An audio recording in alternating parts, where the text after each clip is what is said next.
Nun bitte ich den nächsten Panel auf die Bühne hier. Und ESG ist ja ein großes Thema, welches die Finanzindustrie schon länger beschäftigt. Now I'm switching into English as we are holding this panel in English. And ESG will do so in the foreseeable future. It will move us, it will keep us busy. But it could be simple. We have the UN Sustainable Development Goals, now implemented. But that's where the challenge lies. Now let's see how you use it when you make investment decisions. Let's have a look at the survey, again using Slido. So we are asking the question, how do you invest? Do you already invest according to ESG standards? And choices you have, yes, of course, it's a must. Yes, but however, I'm confused with the labeling. There are different rating companies out there. Or, no, not yet, but planning to, or is it, no, not part of my portfolio consideration? So please vote now. That gives a good indication to the panel how you invest. Also you at home or in the home office, please do vote so that we see where the mood is in that sense. In the meantime, I'm pleased to hand over to Jade. She's a senior contributor from finews.com, and please join us here up here. Thank you very much. So we see 50% are not part of the portfolio consideration. Interesting. Yeah, interesting. Very good. Okay, with that, I hand over to you. Thank you very Please, much. Jade. Thank you. Perhaps we should, I think I'd prefer to have you all in sight. Great.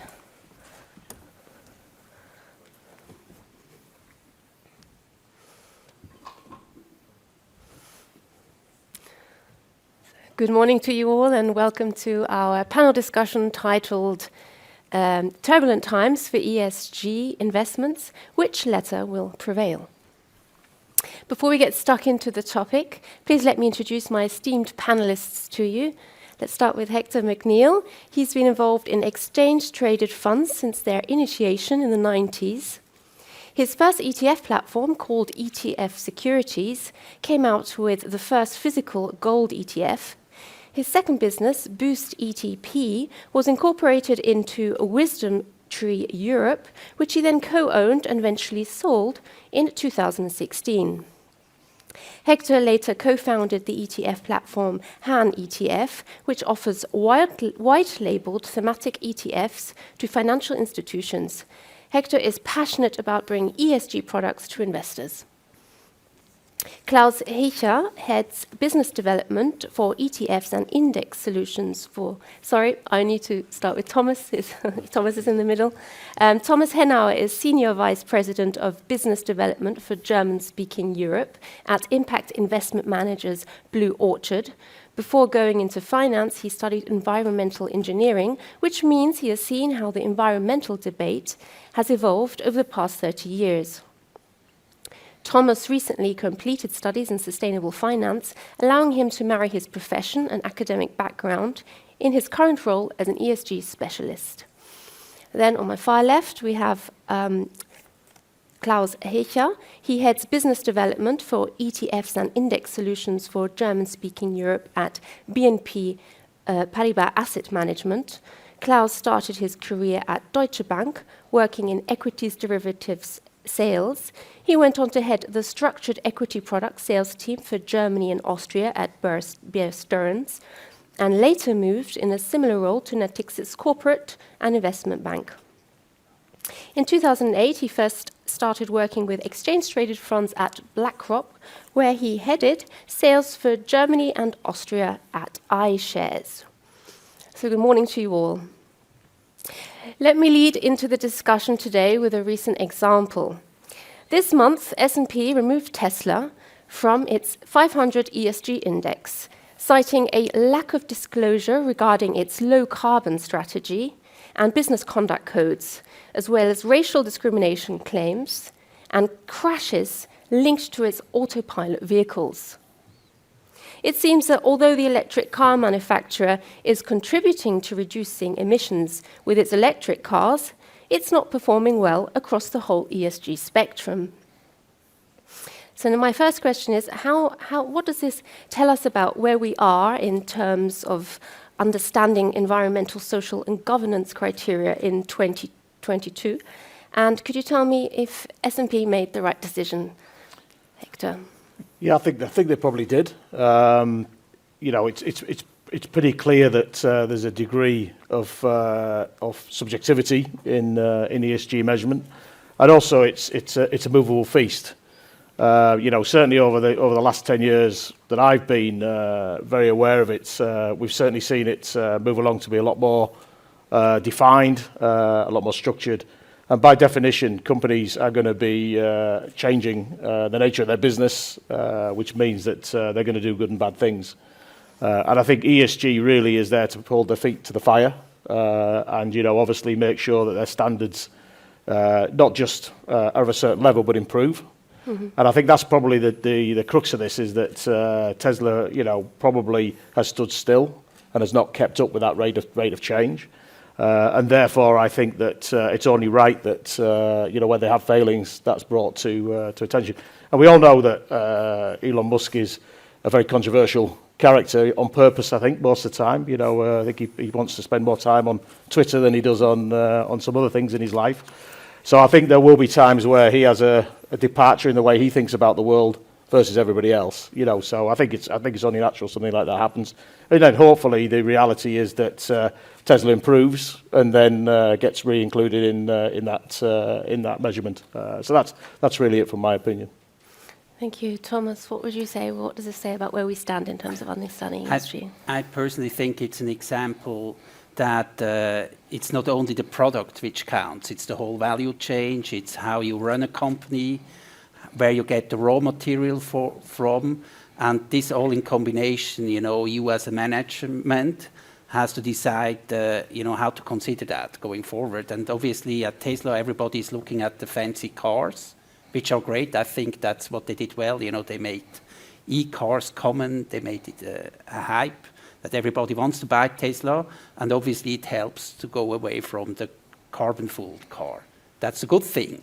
But to put together this car, you need the raw material, and this raw material, especially in the battery, it's cobalt, copper, which comes from the mines in Kenya or Congo, and there you have to look as well, what's the supply chain? Is there child labor involved? What does it cost to get it out of the ground? And obviously Tesla failed or has a shortcoming in declare that. On the S part, that's the social part, obviously, that goes into child labor maybe as well, how the companies run, and then you have the G part, the governance part. Elon Musk sometimes runs the company by Twitter, has obviously, distributing news before the stock exchange starts. And so therefore, in the combination, it probably makes sense. So therefore, as an investor, you not just should look at the product, you also have to think how the companies run and especially how the product gets put together. Okay. Klaus, do you agree? Yes, somehow, definitely. I mean, in the current discussion about ESG, and this is true for funds and also for ETFs, we are focusing a lot on the E of the ESG. We are developing low carbon indices. There's a lot of discussion how to make an index or a portfolio aligned with the Paris Agreement, etc. But we must not forget that the S&G is at least as important. And there are other examples of, let's say, S&G accidents in the history of companies like Volkswagen, the diesel scandal. Volkswagen, for example, was excluded from some of the sustainable indices because of the G, because the governance structure of this company was not true. Amazon is also an example. It's a stock that is not member of many of the sustainable indices because of the labor conditions. And I think the role of such decisions or index rules leading to such exclusions is important from a risk management perspective for the investors. Because if an index is excluding such a company, and at the later stage there's such an accident which can lead to a dramatic decrease in shareholder value, then I think the index has made a good job by being careful when excluding such companies. Right. Klaus, I'm going to stay with you. Looking at the first quarter this year, where exchange-traded funds, like other financial products, have been affected by the market downturn following the war in Ukraine, rising energy costs and inflation, can you tell us how, in particular, ETFs focused on ESG have performed? Mm-hmm. Yes, I mean, in such a market environment, there's no escape for any financial instrument. So we have seen a very strong demand for ETFs tracking ESG indices, especially last year. So 50% of the net new cash in Europe in the ETF business was allocated to ETFs tracking sustainable indices. In the first quarter this year, the ratio of the traditional index products was much higher again. Why? Because traditional indices do include oil and gas companies, maybe tobacco producers, etc., weapon producers, and these are companies which are typically excluded from sustainable indices. But I mean, in the beginning of this year, I mean, oil and gas companies were those who rallied at the exchange and where good business is to be made. But I don't think that it's sustainable from a long-term point of view, because energy transition is moving on in all developed countries. So we will focus more on renewable energies in the futures at the benefit of and at the reduction of, let's say, the usage of fossil fuel material for energy consumption. Just mentioned there the energy transition, Klaus.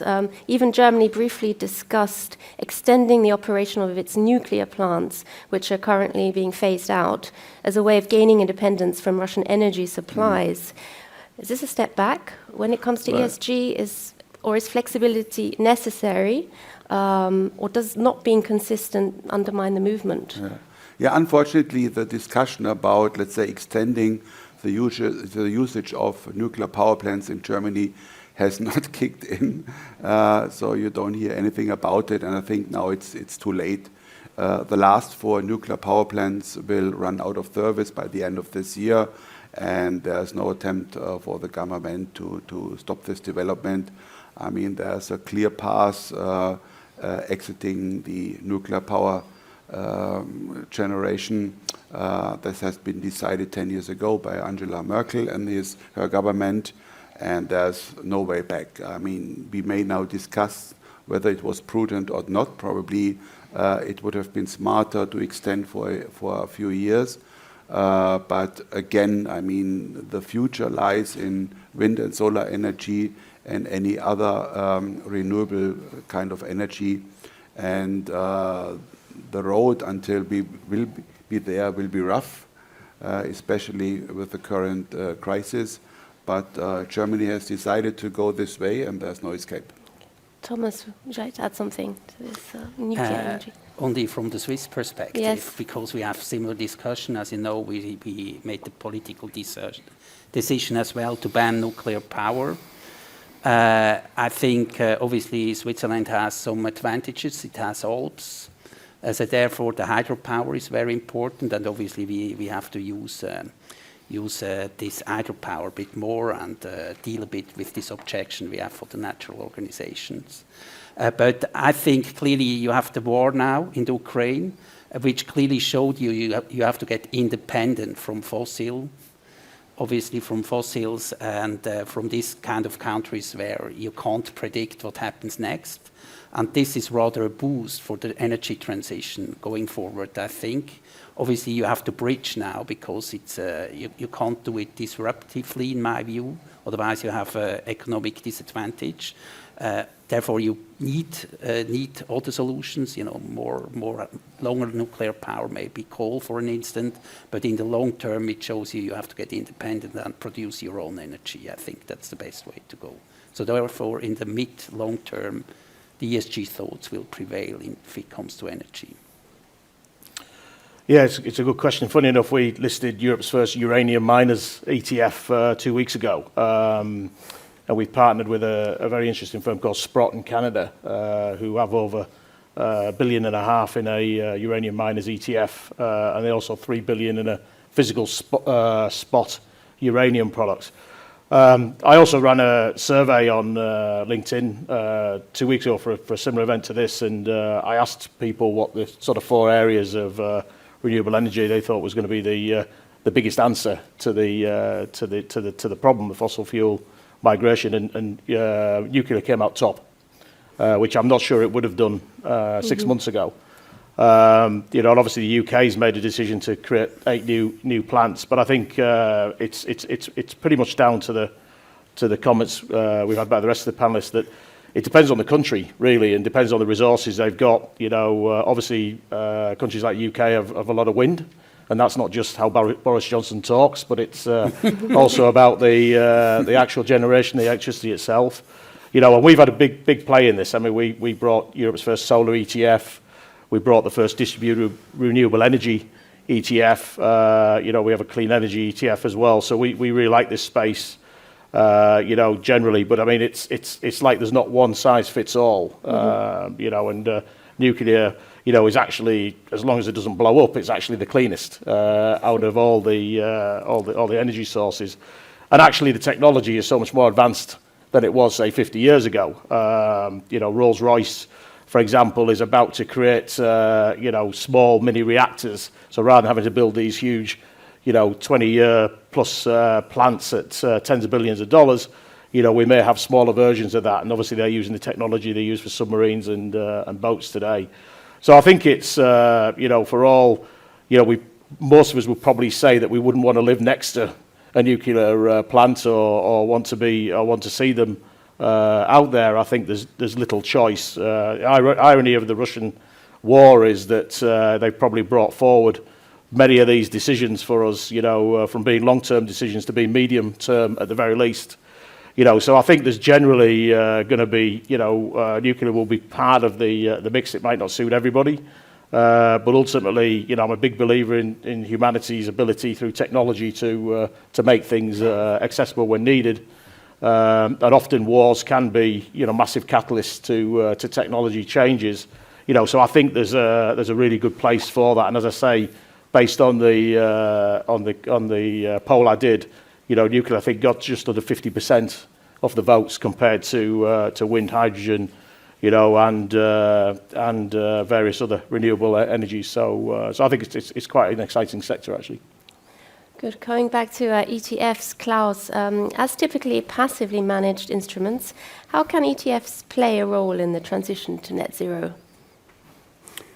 Yes, definitely. I mean, some of the indices are constructed in a way that the selected companies have a positive impact when it comes to the goals of the Paris Agreement.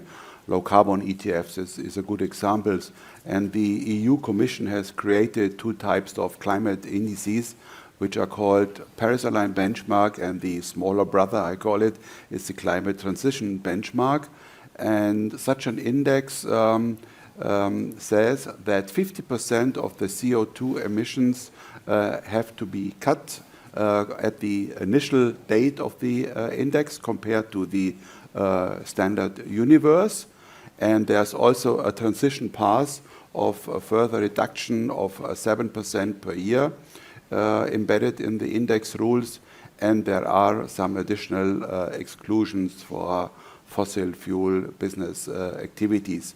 So there are possibilities to integrate, let's say, a path to lower greenhouse gas emissions into equity indices, but also fixed income indices. You can apply the same rules for a corporate bond index because the selection of companies is usually the same as you do for equity indices. So there are ways to look at the net zero path in index products. And there's a completely different second element. So each asset manager, regardless whether he is managing active funds or ETFs, but we also use the voting rights of our ETFs and of course of our actively managed funds to vote at shareholder meetings. And usually BNP Paribas Asset Management is supporting any decision that supports, let's say, or decisions that are climate friendly from a corporate perspective. So I think that is a second element where the asset manager can have a proactive role in supporting, let's say, the path to net zero. Thank you. Hector, would you like to add something about the way ETF investors can make better use of their shareholder voting rights? Yeah, I mean, people often conflate ETFs and asset classes, and they often conflate ETFs with passive. ETFs are just a wrapper, and it's just a more modern wrapper than the mutual fund.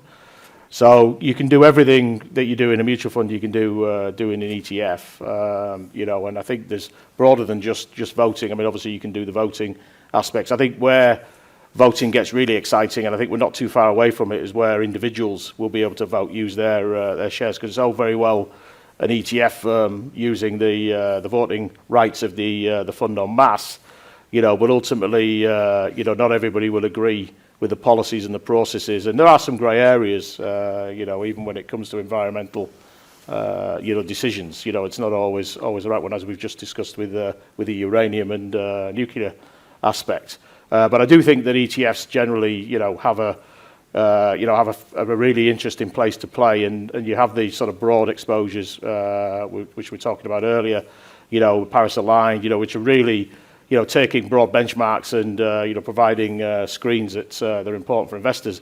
But ultimately, I think thematics are probably going to play a much broader role in this story as well, because thematics are effectively quasi-active strategies and can be very focused and very laser-like in how they do that. You know, just one example. You know, we have an ESG gold miners index, which you could say, well, actually, you know, how can gold mining be ESG?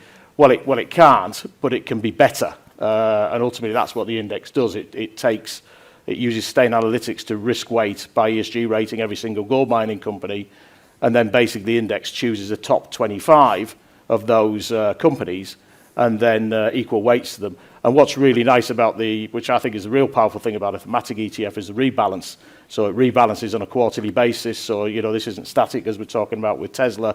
You know, companies can change, they can get better and they can get worse. And the rebalance then realigns to the best 25 every quarter. So I think ESG can have a role to play in terms of giving ESG exposure, but it can also have a role to play in getting companies to be better as well. One interesting thing about the carbon, low carbon indices, the only word of caution I'd have with low carbon indices is that if you actually look at the S&P Clean Energy Index, it's actually got a relative higher carbon footprint than the S&P. You know, and the reason being is because the companies are obviously in that sort of clean energy space, but they're actually, you know, highly carbon intensive. So what we've done with that Clean Energy Index, we've taken carbon offsets to calculate the carbon impact of that index, and then net that out with carbon offsets, one being a Papua New Guinea reforestation project, and the other being a hydroelectric scheme in Indonesia.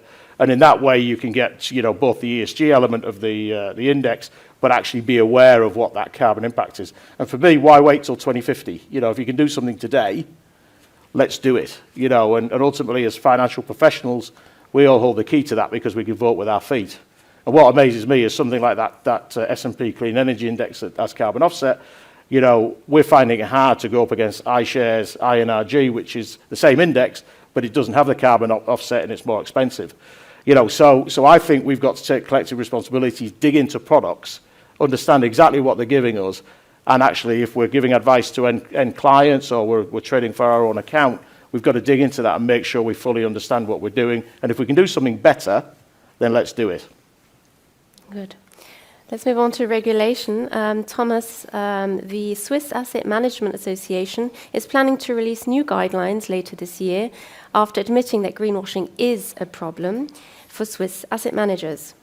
Do you think that self-regulation will be enough to stamp out greenwashing, especially in view of how attractive ESG investments have become? Or is a stricter approach necessary?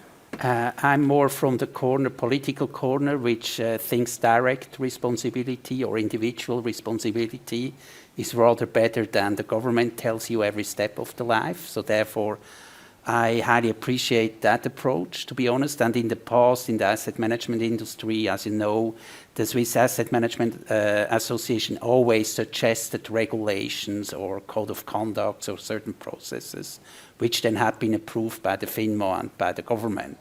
And I think, therefore, that should be the right approach, and it should stand without that the Parliament is starting to do a Swiss finish or getting more stronger on that side. So I'm very positive that this should hold and resist other ideas from the central government.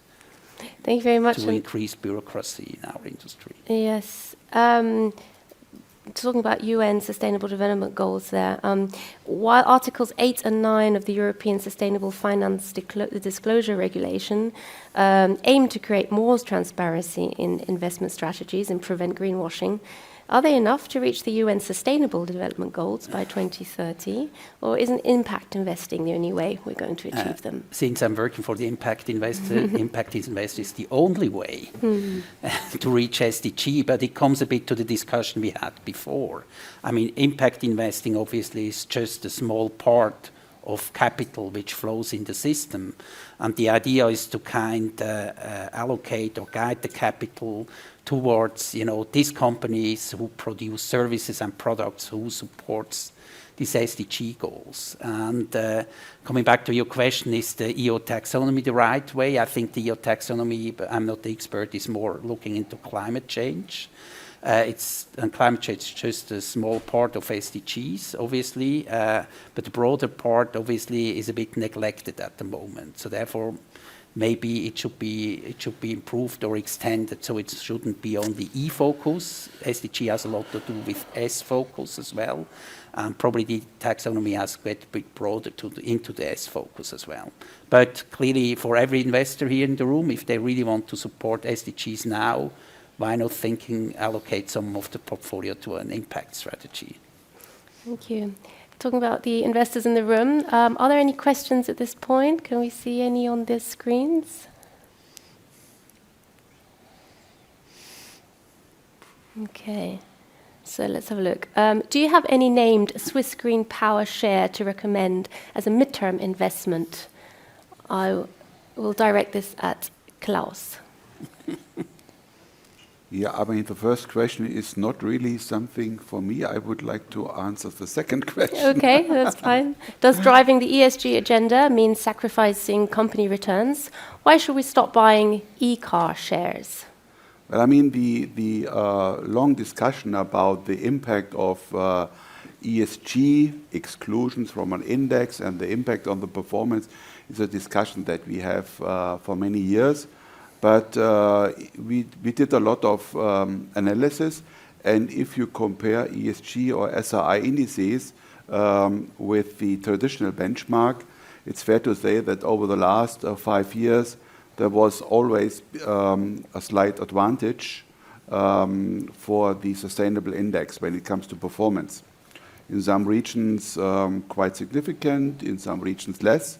But now this year in Q1 it was the other way around, that the traditional indices have outperformed the ESG benchmarks, mainly because of the oil and gas companies not being a member of many of these sustainable indices. But on the long run, there's no sacrifice of return when you invest in an ESG index compared to a traditional index. Very good. Okay. Can I add something? I mean, the whole ESG discussion will become the new standard worldwide, or at least in the developed countries maybe, and some emerging countries obviously as well. And so therefore this is a transition going on. And a lot of transition produce winners and losers, obviously, and you should be with the winners. And I think e-car makers in the long term will be winners. I think you shouldn't shy away of this Tesla example, obviously, but you have to do the job right. And getting the new standards which is required by the investor community, which is probably the ESG standard going forward, where they have a closer look, where the material, the supply chain, how does it look, how they treat the workers, how the company is governed, but that's the future in my view. And so therefore, you shouldn't shy away from buying ESG stocks, because in the long term it will pay out. Just a quick comment on the EV sector. From an investor perspective, I would look more at the infrastructure side of EV rather than the companies themselves, the car companies themselves. You know, I think the reality is we're at 3% EV at the moment. The expectation is 60% over a couple of decades. You know, and ultimately you only have to look on the street corner for you know, how many electric charging points do you see, and realise that actually, you know, there's going to have to be incredibly creative ways to actually meet that demand. You know, so EV infrastructure probably is the place to be, I think. You know, and it should be a little bit more stable as well, and a little bit less dependent on the make and the type of car company that you're involved in. So you don't need to be betting on the winners so much with that perspective. One thing on the impact investing you were mentioning before, I've got a small example of, we have a cleaner living index, ticker Detox, which I'm pretty proud of that ticker actually. But there's exactly the same products in the US, and we screened out in Europe Beyond Meat, whereas the US included it, and it was on the S side of the reason. So I think you can do index impact investing. It's probably a little bit more clumsy than active, but you can do it to a certain extent. I would agree that, you know, at a pure level for impact investing, certainly active makes a lot of sense. But what I would also say is you can get plenty of active ETFs as well. The other observation I wanted to make as well is that, you know, we should all be proud of this. Europe is leading the way globally. The US is nowhere on ESG. I'm very active in the US ETF market as well. You know, and it's one of the mostly in the US, they're 3 to 5 years ahead of us when it comes to ETFs. In this, they're not. This and cryptos, actually, we're ahead of the game on both of those aspects, which I think is quite interesting. But I think they will catch us up pretty quick. Okay. What do we need to do then to stay ahead in the race to ESG? Well, I like SFDR, actually, Okay. you know, because I think it does give a framework, and it's a framework you can tighten, you know, so it's definitely not where it needs to be, and I think there's been a lot of lessons learned. But if you look back 10, 15 years, you know, it was a bit Wild West compared to that. I mean, 70% of all our products are either SFDR 8 or 9, and that's been really useful for a new company like ours to actually use that as a standard, to, you know, which obviously didn't exist, you know, previously. You know, is it perfect? No, it's not. Can it be tightened? Yes, it will be. You know, so I think it's definitely some sort of framework we can all work towards, and certainly in the US they're looking at that as a benchmark for sure. Good. Now I wanted to pick up this question here on PR, sustainable reports being more of a PR exercise for companies. Do you have an opinion on this sector? Oh, sorry, Thomas first. Yes, so the sustainable reports, I think it starts getting more and more required by law, to be honest. That's number one. And number two, obviously, again, you know, it comes with that, what is the future, what future investors are expecting from the product, services, and the company themselves. And I think this is the future, and you as a company should go ahead before the government is coming you and telling you what to do. And so therefore I think it absolutely makes sense in my view. And I would add to that I think it will start off a bit sloppy and get better, but unless you start it, you can't get it better. So I think it's just as we've seen with the evolution of ESG generally, that's how it starts. And then once it's out there, it's got to be defended. That's the main point. And there'll be plenty of people giving it eyeballs to make sure it's defended as well, so or attacked. For sure. Good. And I like this one. What is your opinion on the 4 days work week? Do you think this will play a bigger role in ESG discussions over the next years? Thomas, you're shaking You know, your head I'm personally against it. I can already tell it closes to productivity. I know that's currently from one political spectrum, which get brought into the discussion, and in Switzerland you have a society consensus. Finally, you will probably vote about it. But I think it should be wrong that the law tells you how long the people should work. You know, it has to be productivity. Some company can decide, go for 4 days a week. Some company can say, listen, let's do more flexible, but 6 days a week. I think today with this home office digitalization, you have to think more flexible if it comes to working hours, how you want to allocate your workforce. Therefore, just 4 days a week, it's a restriction which is not timely anymore. I think it's out of date in my view. I'm hugely for it. No. Right. And Why's that? well, I think if we want to have 8, 9, 10 billion people on the planet and we want employment, we have no choice. We either have to have less people on the planet or we have, and actually if you look at, economic and social history since Victorian times, I'm sorry, but the government had to step in to give people holidays. Otherwise, the mill owners or the industrialists would never have done it. So I do think that, things like basic human rights are important, that the governments do step into that. And I think 4-day week, certainly for westernized countries, is doable, is affordable, and is 100% necessary. Klaus, where are you on this? Yeah, I'm more a believer in flexibility, but for some companies it might be a solution that works, but not for all companies and not for all countries. Okay. Let's go on to the last question here. How do you factor in, if at all, carbon pricing into ROI and investment strategies, Klaus? Yeah, carbon pricing. Nothing, Thomas?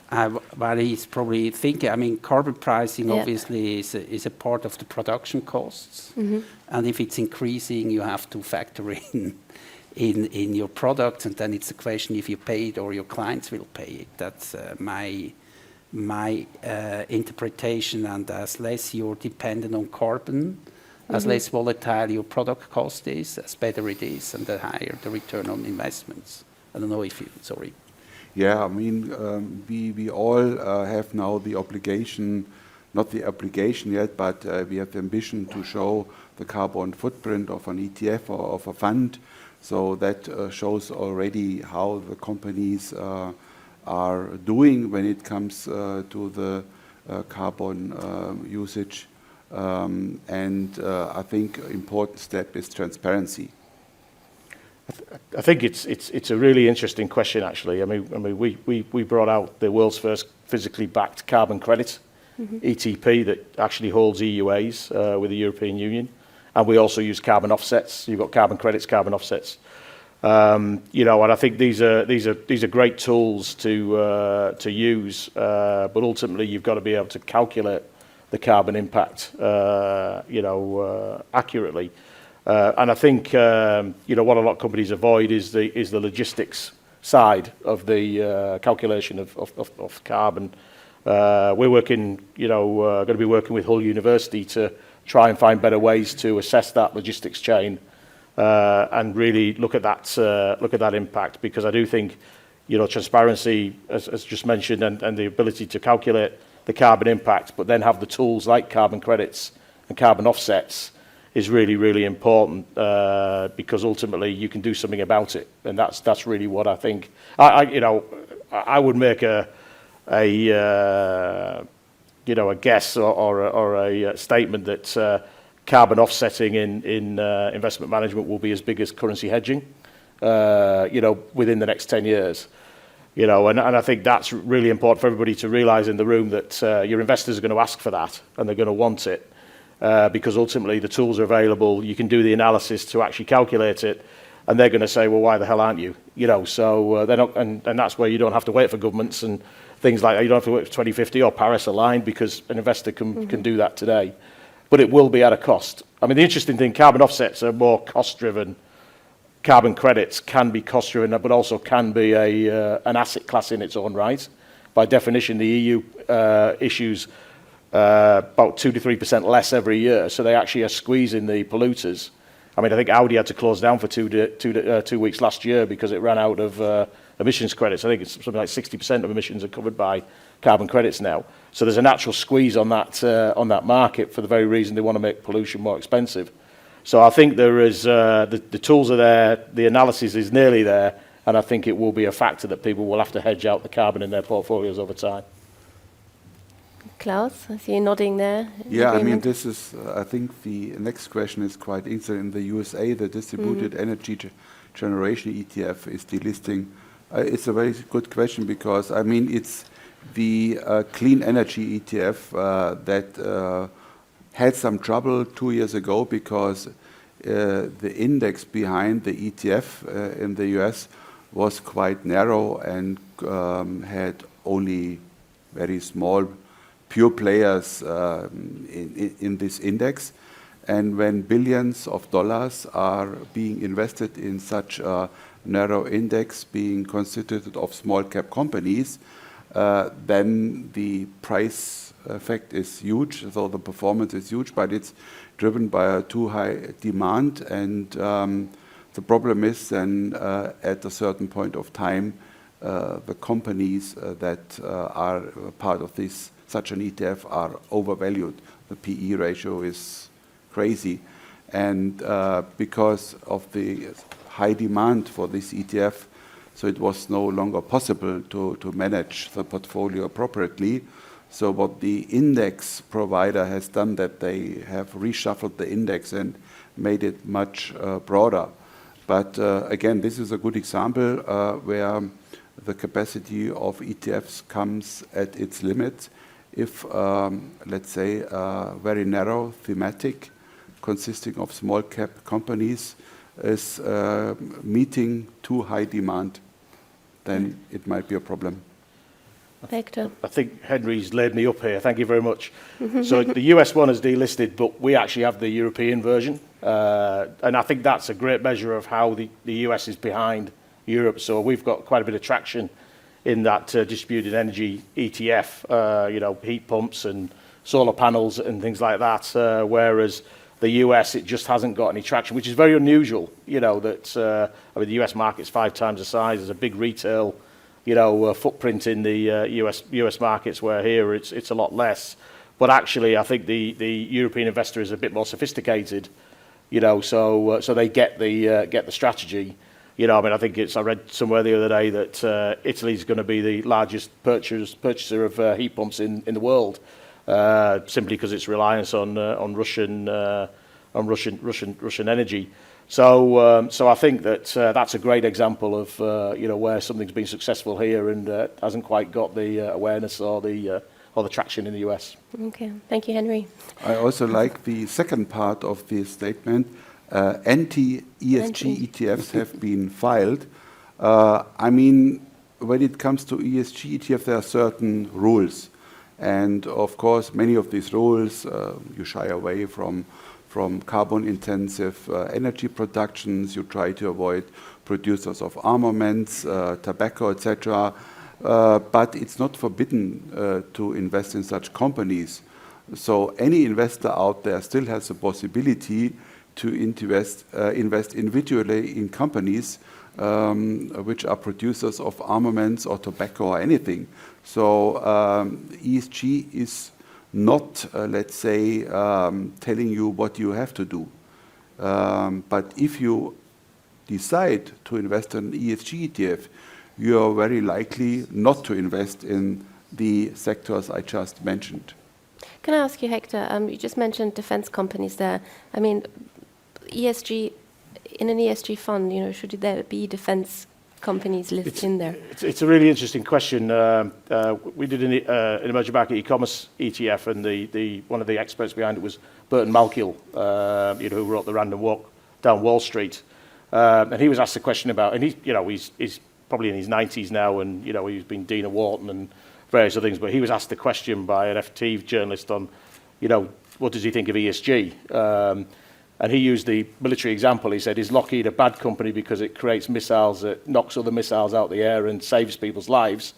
Or is it a bad company because its missiles kill people? You know, so I think what he's trying to do was use an extreme example of you know, a positive and a negative.